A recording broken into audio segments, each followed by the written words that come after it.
Hello and अस्सलाम वालेकुम guys, this is Syed Umair. और आज की इस वीडियो में मैं आपको सिखाने जा रहा हूँ कि आप अपने लैपटॉप, कंप्यूटर या हार्ड ड्राइव से अपना डेटा किसी भी लैपटॉप या हार्ड ड्राइव या कंप्यूटर में कैसे ट्रांसफ़र कर सकते हैं। तो सम टाइम ऐसा होता है कि आप अपना लैपटॉप अपग्रेड करते हैं, नया लैपटॉप लेते हैं, या आपके लैपटॉप या कंप्यूटर में कुछ ऐसा प्रॉब्लम आ जाता है कि आप उसको अब नहीं रिपेयर करा पाते, तो आप नया लैपटॉप लेते हैं तो आपको डेटा ट्रांसफ़र करना पड़ता है। तो आपको बहुत ही आसान और फास्ट वे मैं आपको बताने लगा हूँ, जिससे आप अपना डेटा बआसानी शिफ्ट कर सकते हैं। और इस वीडियो को देखने के बाद बहुत ही आसानी से आप अपने घर बैठे आराम से अपना काम कर सकते हैं। और उसका ये भी फ़ायदा होने वाला है, आपको कहीं नहीं जाने पड़ेगा, खुद से आप अपना काम करना सीख लेंगे। और उसी हार्ड ड्राइव को आप एज आ एक्सटर्नल हार्ड ड्राइव भी यूज़ कर सकते हैं। सो चलते हैं गाइस आज की वीडियो की तरफ। सो गाइस, इस काम को आपको करने के लिए जो सबसे इम्पोर्टेंट चीज़ जो आपको चाहिए वो होना चाहिए आपके पास केबल। तो ये केबल है जिसको आप हम कहते हैं साटा केबल के नाम से। आपको किसी भी शॉप से, कंप्यूटर शॉप या इलेक्ट्रॉनिक शॉप से आपको मिल जाएगी। ऑलमोस्ट इसकी प्राइस 400-450 रुपये आपको कॉस्ट आएगी और आपको ये मिल जाएगी। इसको कहते हैं साटा cable, advance serial advance technology attachment. ATA hard drive और मदरबोर्ड को रन करने में, अटैच करने में हेल्प करती है। और इसका एक वर्जन है पी टी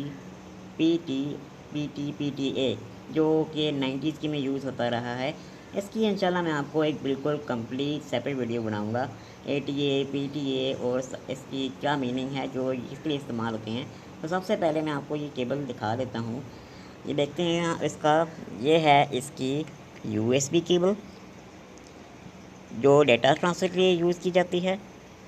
ये है इसकी पावर केबल जो इसको हार्ड ड्राइव को पावर प्रोवाइड करती है और ये रन करने में हेल्प करती है। और ये है साटा केबल, ये एक एडाप्टर के तौर पे यूज़ होती है। और जब आप इसको अटैच करेंगे हार्ड ड्राइव के साथ, तो ये आप देख सकते हैं छोटी सी यहाँ पे एक लाइट है। ये रेड कलर की लाइट ऑन हो जाएगी। अब ये ऑन हो जाए सो इस मीन कि अब आप डेटा ट्रांसफ़र कर सकते हैं। लैपटॉप में आपने अपना डेटा या जिस कंप्यूटर में आपने अपना डेटा ट्रांसफ़र करना है। और ये जो पार्ट है इसका साटा केबल, जिसको अडॉप्टर में आपको बताया है, हम अडॉप्टर कहते हैं, वो आप अपनी हार्ड ड्राइव के साथ अटैच करेंगे। सो गाइस, ये है मेरा लैपटॉप जिससे मैंने अपना डेटा ट्रांसफ़र करना है।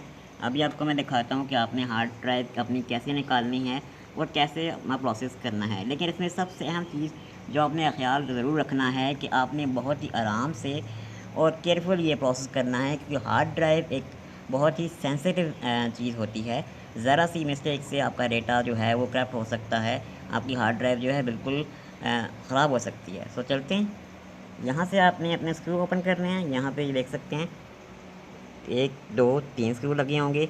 आपको टूल बॉक्स चाहिए जिससे आप ओपन करेंगे। आप अकॉर्डिंग टू लैपटॉप अपने या कंप्यूटर में कहाँ पे लगा हुआ है वो देख लेना है। उसके बाद ये मेरे लैपटॉप में यहाँ पे लगा हुआ है, सो मैं इसको ओपन करके आपको दिखा देता हूँ कि क्या। ये देखें, बिल्कुल आराम से आपने ये ओपन करना है। ये है गाइस हमारी हार्ड ड्राइव। अब यहाँ पे भी देख सकते हैं आप कि यहाँ पे 1 2 3 4 स्क्रू लगे होंगे। इनको आपने ओपन करना है बहुत ही आराम से। उसके बाद ये एक पेपर यहाँ पे लगा होगा जिससे आपने ऐसे आराम से पकड़ना है, ऐसे पुश करना है अब इस तरफ। और करने के बाद ये देखें ये बाहर आ चुकी है। और आराम से आपने यहाँ से पेपर से पकड़कर इसे बिल्कुल बाहर निकाल लेना है। ये देखें, ये आपकी हार्ड ड्राइव बाहर आ चुकी है।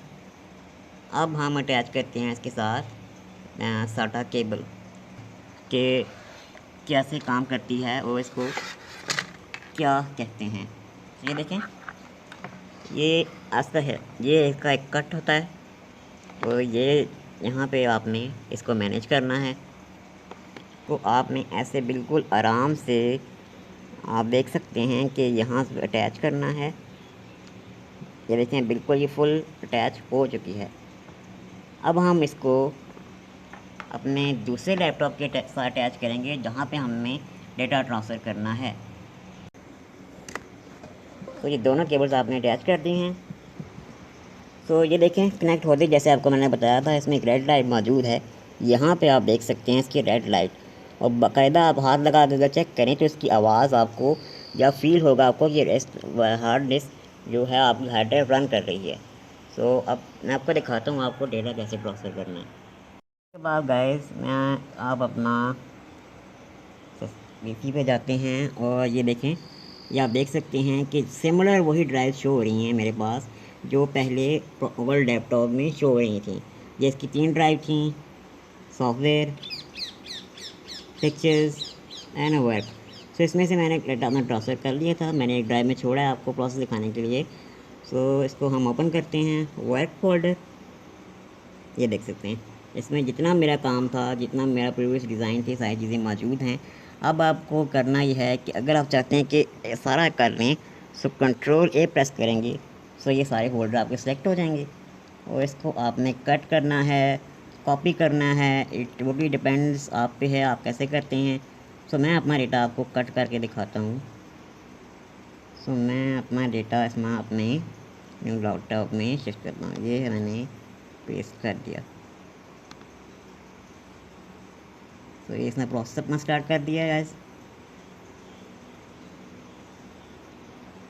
इस केबल की सबसे जो ज़बरदस्त चीज़ है इसकी स्पीड, ये आप देख सकते हैं 30 से 31 MB पर सेकेंड आपको जो स्पीड इसकी मिलेगी, क्योंकि बड़े से बड़ा डेटा, बड़े से बड़ा जीबी से ज़्यादा से ज़्यादा साइज़ जो है वो आप with in a few minutes transfer कर सकते हैं।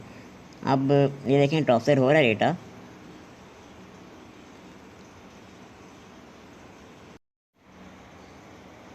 तो गाइस ये मेरे पास एक कंप्यूटर की हार्ड ड्राइव है। जैसे मैंने आपको दिखाया था कि हम SATA केबल से सिमिलर प्रोसेस से उसको ट्रांसफ़र कर सकते हैं डेटा, लेकिन इसमें थोड़ा सा डिफरेंस है। ये देख सकते हैं आप कि इसमें SATA केबल यूज़ नहीं होगी। हम इसके में यूज़ जो केबल करेंगे उसको कहते हैं PATA, पाटा केबल। तो जो थोड़ा ओल्ड वर्जन है इसका, आजकल तो ये फास्ट केबल ये यूज़ होती हैं, तो वो केबल लगा के आप सिमिलर प्रोसेस से अपना डेटा ट्रांसफ़र कर सकते हैं। और जैसे मैंने आपको बताया था, इसके बाद जो फ़ायदा आपको होने वाला है कि आप इसी ड्राइव को as external hard drive use कर सकते हैं। जो देख सकते हैं आप बिल्कुल अटैच है, बिल्कुल आप अगर स्क्रीन पे मेरी देखें तो बिल्कुल फ्री स्पेस हो चुकी है हार्ड जो ड्राइव। अब इसको मैं एज एक्सटर्नल हार्ड ड्राइव जब चाहूँ अपना डेटा जब से चाहूँ सेव करने के लिए इस्तेमाल कर सकता हूँ।